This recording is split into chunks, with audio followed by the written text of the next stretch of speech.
সবাইকে আসসালামু আলাইকুম। আরো একটি নতুন ভিডিওতে আপনাদেরকে স্বাগতম। তো আমরা আমাদের এই 3 নাম্বার গাভী বাছুর দিছে প্রায় 1.5 মাসের উপর হয়েছে আর কি। তো মোটামুটি গত বিয়ানে ওর যতটুকু দুধ পাইছি আমরা এতটুকু এবার পাচ্ছি না। দ্বিতীয়ত হচ্ছে যে ও এর আগের বিয়ানে মানে একটা গরু যখন বাছুর দিবার আগে দেখা গেছে 7 মাস পরবর্তী সময় যখন আমরা দুধ বন্ধ করে দিই ওর স্বাস্থ্য বেড়ে যায়, মোটামুটি ওর বডি স্ট্রাকচারটা অনেক ভালো হয়ে যায়। কিন্তু এটার ক্ষেত্রে হচ্ছে যে এটা একেবারে হাড় গোড় হাড্ডি মাড্ডি সব বের হয়ে গেছে। হ্যাঁ, কিন্তু এ ভালো হয় নাই কারণ হচ্ছে যে কিছু সমস্যা, যেটা হচ্ছে যে আমাদের দীর্ঘদিন যাবত কাঁচা ঘাস ছিল না, আমরা শুধু শুকনা খড় খাওয়াইছি আর হচ্ছে দানাদার খাবার খাওয়াইছি। এই কারণে মূলত হচ্ছে যে এবার এর স্বাস্থ্য ভালো হয় নাই। আর এর কারণে হচ্ছে যে ও মানে ধরেন শারীরিকভাবে অনেকটা দুর্বল হয়ে গেছে। আর এই দুর্বল হওয়ার কারণে ও গত বিয়ানে প্রায় 18-19 লিটার দুধ দিছে, কিন্তু এই বিয়ানে ওই পরিমাণ দুধ উঠতেছে না। আমরা মানে আশা করছি যে এই বিয়ানে আরো দুধ বাড়বে, কিন্তু তা বাড়ে নাই, আরো কমছে।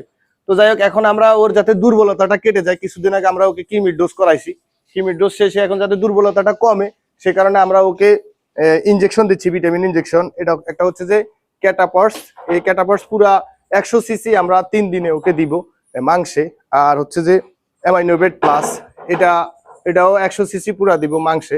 তো অনেকে বলতে পারেন যে ভাই, যেহেতু এই সমস্যা দুধ যেহেতু বাড়তেছে না, ক্যালসিয়াম ইনজেকশন দিতে। এখন যদি ওর দুর্বলতা যদি আমি না ঠিক করি, সেক্ষেত্রে দেখা গেছে আমি যদি ওকে ক্যালসিয়াম ইনজেকশন দিই, ওই ক্যালসিয়াম কাজ করবে না।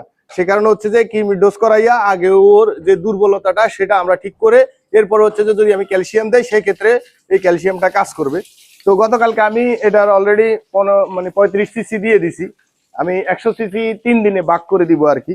তো আজকে 30 সিসি করে দুইটা দিব মাংসে। সেলিম ভাই ধরেন, লেস ধরেন, লেস লেস লেস হইছে মেইন।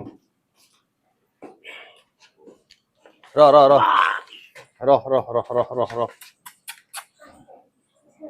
তো অনেকেই দেখা গেছে মাংসে বা চামড়া নিচে ইনজেকশন দিতে পারেন না। আমরা এর আগে অনেক ভিডিওতে দেখাইছি যে আপনি কিভাবে ইনজেকশন দিবেন। তো আজকেও দেখানোর চেষ্টা করবো আর কি। আশা করি স্কিপ না করে সাথে থাকবেন। তো আমি এই পাশে 15 সিসি দিছি ক্যাটাপার্স, ঘুরে এলাম। এই পাশে 15 সিসি দিব। তো একটা কথা কি, অনেকেই দেখা গেছে গাভী বা ষাঁড় গরু যাই পালন করেন, মিনিমাম ওর যতটুক ঘাসের চাহিদা আছে অতটুক যদি লাগাইতে পারেন, মানে হচ্ছে যে আপনি 10টা গরুর ঘাস যোগান দিতে পারবেন, আপনি 10টার বেশি পালতে যাবেন না, সেক্ষেত্রে আপনি বিভিন্ন সমস্যায় পড়বেন। যেমন কি এর আগের বিয়েন আমাদের আগের বেসে যে গরুগুলা বাছুর দিছে এগুলার অত সমস্যা হয় নাই। এবারের বেসের গরুগুলার যেরকম সমস্যা হচ্ছে, পরপর 2টা গাভীকে ক্যালসিয়াম ইনজেকশন দিতে হয়েছে, আবার এটা হচ্ছে দুর্বল। তো এই বিষয়ে আমি আরো বিস্তারিত ভিডিও দেওয়ার চেষ্টা করব। আশা করি পেজটাকে ফলো দিয়ে রাখবেন আর চ্যানেলটাকে সাবস্ক্রাইব করে রাখবেন। তো যারা ইনজেকশন দিতে পারেন না তাদের উদ্দেশ্যে বলি, এই যে আপনি যখন শুটা মানে সিরিজে যখন ইনজেকশনটা নেবেন সেক্ষেত্রে ভিতরে দেখবেন যে হাওয়া আছে কিনা, হাওয়াটা সামনে নিয়ে একটু করলেই পাঞ্চ করলেই এই হাওয়াটা বেরিয়ে যাবে। এরপর হচ্ছে যে আপনি এইভাবে ধরবেন, মানে জাস্ট এতটুক সুই যাতে ওর মাংসের ভিতরে যায়। হ্যাঁ, তাহলে হবে কি যে ওর হাড্ডিতে লাগার চান্সটা কম থাকবে। এরপরে হচ্ছে যে যখন আপনি ইনজেকশনটা দিবেন ওর শরীরে যে জায়গায় ইনজেকশনটা দিবেন আগে টাচ করে নেবেন, এভাবে টাচ করে নিয়ে জাস্ট আলতো করে এভাবে মেরে দিবেন। এবার অনেকে দেখা গেছে সুই ধরে রাখে, মানে ও যদি স্থির যতক্ষণ পর্যন্ত না হইব ততক্ষণ পর্যন্ত ফুস করার দরকার নাই, স্থির হওয়ার পরে আস্তে ফুস করে দিবেন। এই হচ্ছে যে মাংসে ইনজেকশন দেওয়ার মানে সহজ নিয়ম আর কি। আর দেওয়ার পরে একটু ভালো করে করে দিবেন, যাতে ইনজেকশনটা যেহেতু বেশি দিচ্ছি এ কারণে মানে জায়গাতে যাতে ছড়িয়ে যায় আর কি। আর এবার আমি দিব হচ্ছে যে অ্যামাইনোভেট প্লাস। তো এই 2টা ইনজেকশন দিলে আশা করি একটা গরুর দুর্বলতা যদি থেকে থাকে সেটা কেটে যাবে। আর এর আগে একটা ভিডিওতে আমি বলছিলাম যে মোটা তাজা করার জন্য আমরা বা আপনারা এই ইনজেকশনগুলো ব্যবহার করতে পারেন। তো এটা কালকেও আমি 35 সিসি দিছি, আজকে ওকে 2 সাইডে 15 করে 30 সিসি দিব।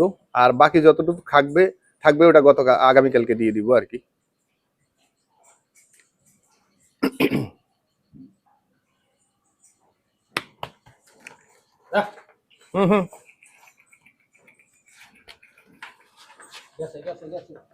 তো ভিডিওটি যারা দেখতেছেন অবশ্যই শেয়ার করে দিবেন। আর এই কারণে শেয়ার করবেন, মানে গরু স্থির হওয়া পর্যন্ত একটু অপেক্ষা করতে হবে।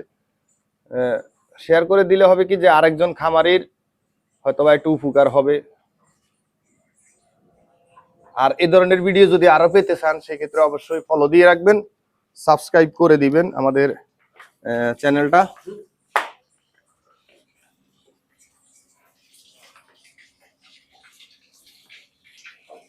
তো আশা করি এই পর্যন্ত দেখে থাকলে ভিডিওটি ভালো লাগছে, যদি ভালো লেগে থাকে তাহলে অবশ্যই শেয়ার করে দিবেন। দেখাবো অন্য কোনো ভিডিওতে অন্য কোনো বিষয় নিয়ে। আজকের মতো এখানে বিদায়। আসসালামু আলাইকুম রহমতুল্লাহি ওয়া বারাকাতুহু।